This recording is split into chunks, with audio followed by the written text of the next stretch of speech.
लिए काफ़ी अच्छा लग रहा है। आप सबको स्वागत जनाते हैं, बहुत बहुत धन्यवाद।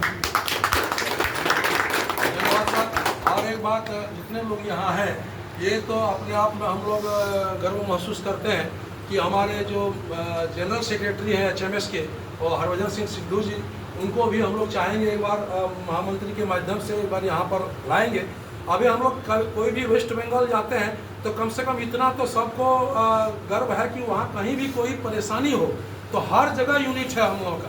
कहीं भी कोई परेशानी हो तो वहाँ हम लोग को सहयोग करने के लिए हमारे उच्च स्तरीय जो नेतृत्व है ये लोग वहाँ पर मौजूद हैं। इसलिए हम लोग इस पर भी हम लोग बहुत अपने आप को सौभाग्यशाली समझते हैं। अब मैं श्री SK पांडे साहब जो हमारे जनरल सेक्रेटरी हैं ECL के और JBCCI सदस्य हैं, जो कि हम लोगों का MCW का जो पे फिक्सेशन होता है, चाहे हाई पावर कमेटी का जो हम लोग का कॉन्ट्रैक्टर वर्कर का जो बात उठाते हैं, तो उनमें एक सदस्य हमारे पांडे साहब भी हैं। तो मैं इनसे आग्रह करूंगा कुछ आज संक्षेप में यहाँ पर आपके साथ रखें। हमारे साथी, हमारा सहयोगी विष्णुदेव दुनिया जी, हम लोग इनको प्यार से निराला जी बोलते हैं। ये सब जगह फेमस है निराला जी के नाम से। और ECL के वेलफेयर बोर्ड के मेंबर भी हैं, पार्टी के पदाधिकारी हैं, जिला परिषद के उपाध्यक्ष हैं, लेकिन यूनियन में ज़्यादा सक्रिय हैं। और मेरे साथी अरुण पांडे जी, राजेश जी, ये हमारा रोहित और आप सब साथी। मैं आज एक लंबे अरसे के बाद ये ज्वार देखा मैंने चित्रा में, मुझे बहुत अच्छा लगा। और मुझे लगता है कि जो राजेश जी ने अभी बात कही, ये बात सत्य होने जा रही है कि हम लोग चित्रा में 1 नंबर में रहेंगे। और मैं समझता हूँ कि वो दिन हमारे लिए और आप सारे लोगों के लिए गर्व की बात हो। आपको जो निराला जी ने बात कही, हमारा जो हिंद मजदूर सभा है HMS जिसको कहते हैं, ये हिंदुस्तान की जितनी भी कोयला खदानें हैं, सरकार जो गणना करती है, सरकार जो अपनी एक वेरिफिकेशन कराती है, सन 2002 से हम लोग 1 नंबर में, सन 2002 और आज तक कोई उसमें कहीं दरार नहीं डाल पाया है। उसके पीछे केवल और एक कारण है कि हमारा जो संगठन है, हम सब लोग राजनीतिक चेतना वाले लोग हैं, कोई ना कोई पार्टी करते हैं, लेकिन ये जो संगठन है ये किसी राजनीतिक विचारधारा से जुड़ा हुआ नहीं। कोई भी राजनीतिक पार्टी इसकी अगुवाई नहीं करती। इसकी अगुवाई केवल आप लोग जो मजदूरों से, जो श्रमिकों से जो संचालित हैं, ऐसी कमेटियां करती हैं। और इसका परिणाम ये होता है कि हम लोग ऐसी कोई भी नीति का विरोध करते हैं जो आपके हित के खिलाफ होती है। श्रमिक हित के खिलाफ होने वाली कोई भी नीति का हम लोग विरोध करते हैं। हम लोगों ने परमानेंट श्रमिकों के लिए जहाँ तक पहुँचाया है, ये बात सही है कि हम लोग कल कोल इंडिया में कल भी बात कर रहे थे। हाई पावर कमेटी की जो अगली बैठक होने जा रही है वो इस बार सिंगरौली में होगी, दूसरी जो होगी वो ECL में होगी, जिसमें हम तमाम जो एरियाज में हमारे आउटसोर्सिंग में, MDO में या ऐसे भी तमाम मजदूर जो शोषित है, शोषण जिनका हो रहा है, जिनको हमारा 1300-1400 रुपया मिलना चाहिए, उसकी जगह हमारे 400-500 रुपये में काम कर रहे हैं, ऐसे लोगों के लिए हम लोग काम करने की व्यवस्था कर रहे हैं। आइए,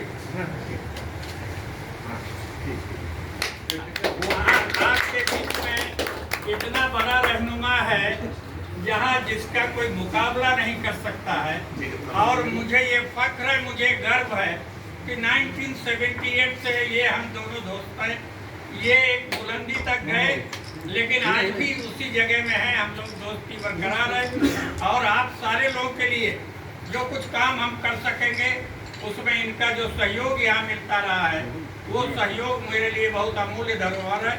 मैं चाहूँगा कि वो 2 बात कुछ अपनी रखें और आप सारे साथियों के लिए वो जो निर्देश तय करेंगे वो हम लोग उसको पूरा करेंगे। धन्यवाद सर। हमारे बीच में हमारे ECL के वर्कर हैं और बहुत ज़्यादा संख्या में आउटसोर्सिंग के भी वर्कर हैं। और हम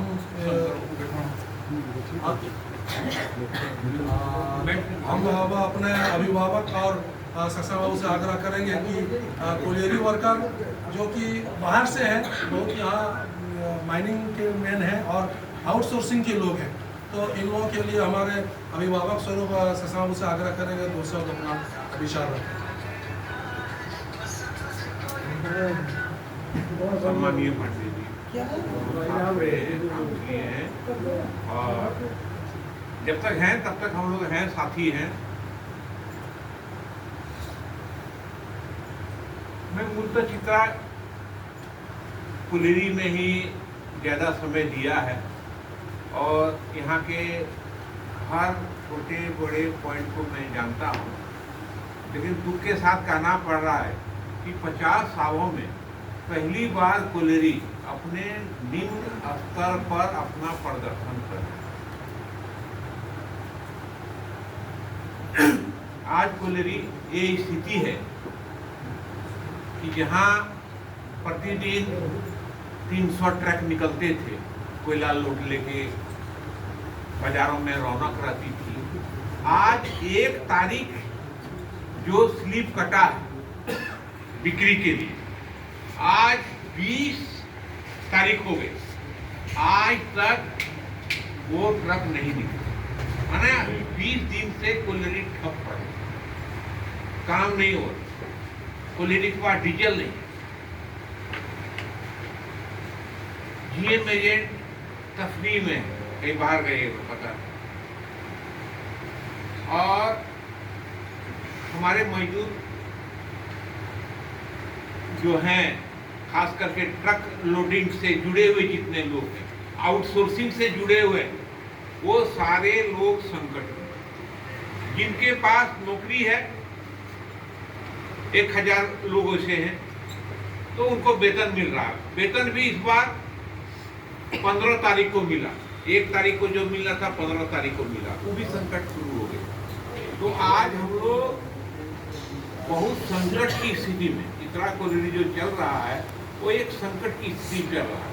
कोयला डिस्पैच नहीं हो रहा, कोयला प्रोडक्शन नहीं हो रहा, जो डिस्पैच हुआ वो इतना खराब माल ट्रांसपोर्टर ने पहुंचाया साइडिंग पर कि उसको लेने वाला कोई ग्राहक नहीं। तो आज चित्रा अपने बदतर स्थिति से गुजर रहा है और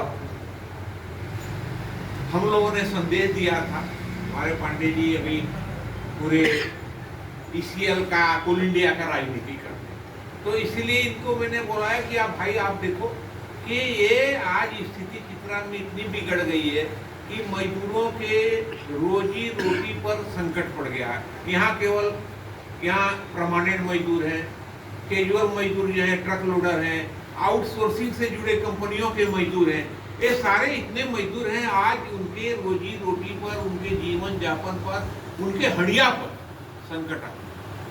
यहाँ तक कि जो चून के कोयला ले जाते थे, जो मिट्टी में फेंका जाता था, उसको चून के ले जाने वाले लोग जो थे वो भी आज भूखे मर रहे हैं, क्योंकि आज कोयला उठ रहा है, न मिट्टी उठ रहा, कुछ नहीं हुआ।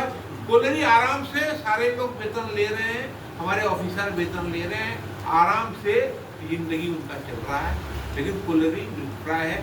इसलिए आज इनको बुलाया गया है कि ये कोल इंडिया लेवल पर अपना देखते हैं, तो कोल इंडिया में इस बात की जरूर जानकारी दें, ईसीएल में जानकारी दें कि आज कोलियरी की स्थिति बदतर है। और हम जब कोलियरी ही नहीं रहेगी तो पर हम संगठन क्या होगा, यूनियन क्या होगा, ये नेता क्या होंगे, हम नेता क्या होंगे। इसीलिए सबसे आप लोग से भी आग्रह है, एकजुटता बनाए रखिए। और हमारे पांडे जी हैं, हाँ, जो आज शक्तिमान हैं कहिए, तो कोल इंडिया में वो अपना इसको देखेंगे और उनको देखें, यही मेरा विरोध है।